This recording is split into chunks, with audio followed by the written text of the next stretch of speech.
So guys, আমি কিন্তু আমার বন্ধুর আইডিতে চলে আইছি। তো দেখি এই আইডি দিয়ে আমি ভয়েস চেঞ্জ করে ওই আমার যে গার্লফ্রেন্ড যেহেতু রিকোয়েস্ট অ্যাকসেপ্ট করছে, তো ওরে পরীক্ষা করার চেষ্টা করব। তারপরে দেখি যে ও আসলে আমারে ভালোবাসে না ও লোভী মেয়ে বা আমার সাথে টাইম পাস করতেছে। তো এখন বেশি দেরি না করে আমি ওর ইনভাইট দিয়ে ফেলবো। তো যেহেতু ফ্রেন্ড রিকোয়েস্ট অ্যাকসেপ্ট করছিল সেহেতু তো ফ্রেন্ড লিস্টে থাকারই কথা। তো দেখি ওরে ইনভাইট দিয়ে দিই। তো এখানে দেখতে পাচ্ছি ওরে ইনভাইট দিয়ে দিব। ইনভাইট দিয়ে ওরে মানে আর কি পটানোর চেষ্টা করবো। তারপরে দেখি ওর রিয়াকশনটা কেমন থাকে। তো এই তো ইনভাইট দিয়ে দিছি। হ্যালো হ্যালো হ্যালো আপু, হ্যালো। জি ভাইয়া বলেন। না আপু, একটু আগে আপনি আমার মেসেজ পড়ছিলেন, তাই আর কি আপনার রিকোয়েস্ট দিলাম। তো আপনি রিকোয়েস্টটা অ্যাকসেপ্ট করছেন? शाबाश बेटा। না মানে আমার ছোট ভাইয়ের কাছে ফোন ছিল তো, ওই হয়তো সিজন 1 দেখে রিকোয়েস্ট অ্যাকসেপ্ট করছে। হাই এবার আমি কি বলবো? আচ্ছা ঠিক আছে, হার মানলে হবে না। আমার এক বড় ভাই আমারে বলছিল যে মেয়েদের প্রশংসা করলে ওরা পটে যায়। আপু, আপনার ভয়েসটা না অনেক কিউট। আপনি কি রিলেশন করেন? হ্যাঁ ভাইয়া, আমি রিলেশনে আছি। তো আপনি রিলেশনে আছেন, তো আপনার বয়ফ্রেন্ডের আইডির লেভেল কত?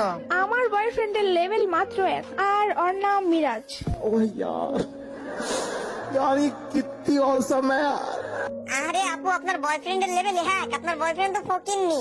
ভাইয়া মুখ সামলে কথা বলেন। আর আপনি আমার বয়ফ্রেন্ডের ফকিন্নি বলতেছেন কেন? তো ফকিন্নি বলবো না তো কি বলবো? বর্তমান সময় এক লেভেলের আইডি মাত্র। তো এক লেভেলের আইডি কাদের কাছে থাকে? তারা ফকিন্নি তাদের কাছে। আর আপনি এসব ফকিন্নি পোলাপানের সাথে রিলেশন করেন? আপনি আমার সাথে রিলেশন করেন। দেখেন, আমার কাছে সিজন 1 আছে, সিজন 8 আছে, সমস্ত ইভোগান ম্যাক্স আছে।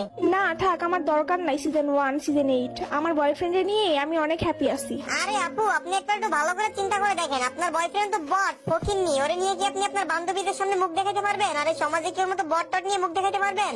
আপনি আমারে বয়ফ্রেন্ড বানান। ভাইয়া আপনি কিন্তু বলতে বলতে অনেক কিছু বলে ফেলতেছেন। আমার বয়ফ্রেন্ড আমাকে কিছু দিতে পারুক বা না পারুক, আমার বয়ফ্রেন্ড আমাকে যতটুকু ভালোবাসা দেয় ওইটা কেউ চেয়েও পায় না। আরে আপু, আমি সেটা বলতেছি না। আমি বলতেছি দেখেন, আমার কাছে কিন্তু কোনো ম্যাক্স গানের অভাব নাই। আর আমি কিন্তু গেমে প্রচুর পরিমাণ টাকা পয়সা খরচ করি। আপনার বয়ফ্রেন্ড তো ফকিন্নি, কোনো কিছু খরচ করতে পারে না।